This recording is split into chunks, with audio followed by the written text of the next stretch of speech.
the next thing I want to ask is like, what is the ideal way you treat the players or the athlete which comes to you for training? Yeah, good question. The so when you're involved in a team, Okay. you have to develop a team strategy. Yeah. So team strategy isn't developed by just me. The Yeah. team strategy is developed by the coaches, by Yeah. the physios, by all the people around the circle of the MDT, what we call the multidisciplinary team. Yeah. There's no point in me having an agenda. This is how we should do this for the player. I Mm. have to have the same agenda with the coaches, with the staff. We all have to be on the same page Yep. if we're going to develop a strategy to the player.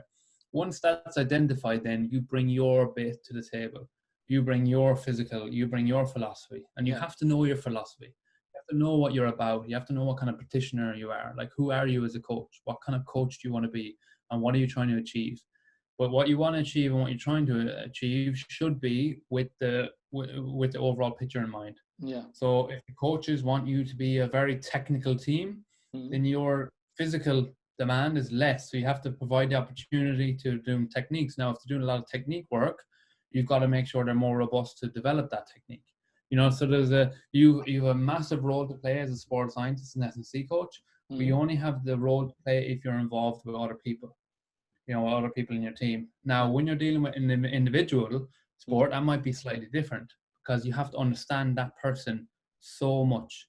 You have to understand like the other stuff doesn't matter as much. If that person, you have to understand 100%. You have to understand them from a psychological point of view, what makes them tick, Yeah. what gets the best out of them. Mm. Some players I've worked with in the past loved competition. If I didn't make it competitive, if I didn't add some context to, what, the best player in your position does this, Oh. then it ignites something. Whereas in another position, it might be just more task specific. Like, we need to get 20 shots out of 30, or whatever it might be. So the individual becomes a bit more detailed because you have one player. When you're Yeah. dealing with a group, you have to have a lot of team of people around you singing from the same hymn sheet, and that allows you then to work as a team to get the best out of the players. Okay. So here, I don't know about the other places, but in India specifically, I see a lot of people just doing training stuff. Just going to gym. They have a trainer who just teach them how to do like push-ups and all those stuff. But what is the difference in a normal trainer and a strength and conditioning trainer? Well, the biggest thing should be that the trainer understands the sport that the player is trying to improve on. Okay. The essence for me, a good S&C develops an athlete. Hmm. A great S&C develops an athlete conditioned for their sport. Yeah. Because we can all get people fit, Yeah. right?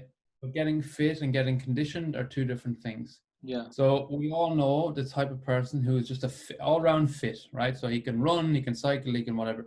So his fitness level is really high. Yeah. Now he goes to do a swim, and it just breaks down. The skill breaks down. But Hmm. why does that skill break down? Because he doesn't have the conditioning to swim. He's fit, but he's not conditioned to swim. Swim. Yeah. So if the conditioner is just getting them ready to train and be good in the gym, but isn't appreciating the transfer to their sport, then that's where a gap can lie.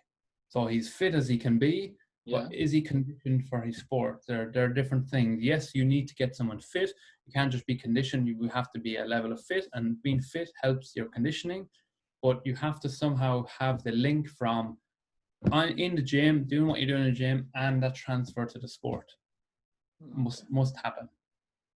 Okay.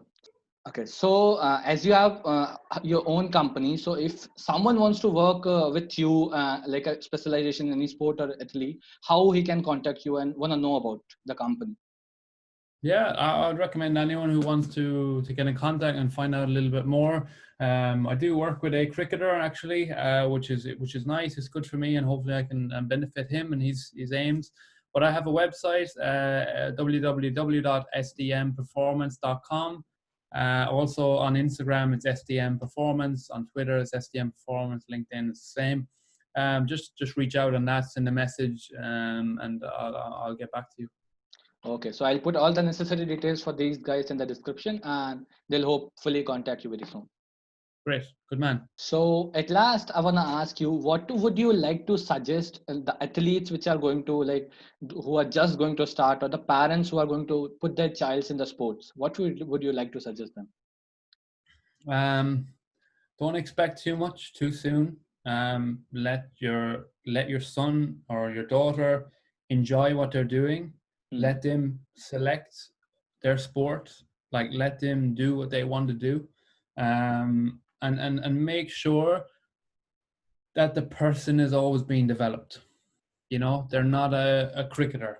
They're not a footballer. Yes, Yeah. they play football, they play cricket, but their son or their daughter is a person, and they have to keep developing that personality. And that personality will get them further in their sport if they don't develop it.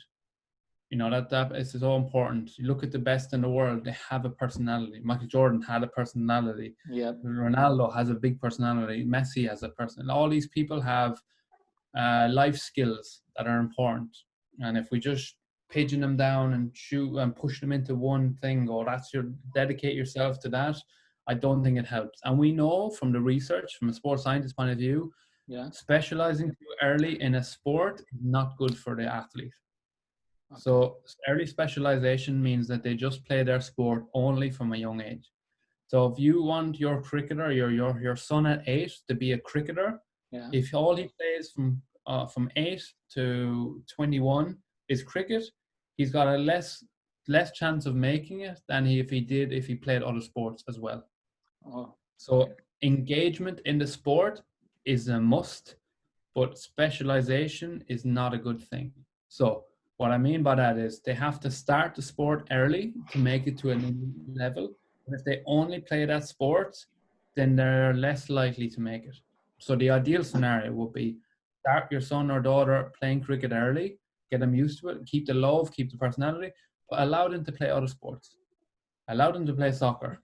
Yeah. Allow them to play whatever other sport at a young age. And then as they get a bit older, 15, 16, 21, then maybe they have to leave football and play cricket more. But don't cut off other sports at a young age. Yeah. Okay.